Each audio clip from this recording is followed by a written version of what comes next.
Hi everyone, in front of me I've got Realme 5i, and let me share with you how to check IMEI and serial number on this device.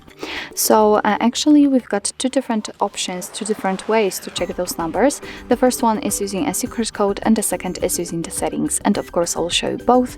And let's begin with the secret code. So let's open the dialer. This is the place where we will enter the code, which is *#06#.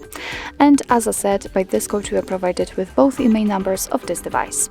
Let's tap on OK and let's check another way to check those numbers, because as you could saw, we had only the IMEI info. So let's enter the settings.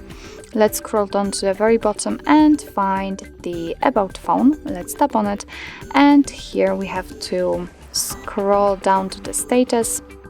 And as you can see in the status, we've got both IMEI numbers for both SIM slots. So here we've got the information we received using a secret code, and here we've got the serial number, which did not appear whilst using the secret code. So here you've got this additional info. So actually this is how to check IMEI and serial number in your Realme 5i. Thank you so much for watching. I hope that this video was helpful, and if it was, please hit the subscribe button and leave the thumbs up.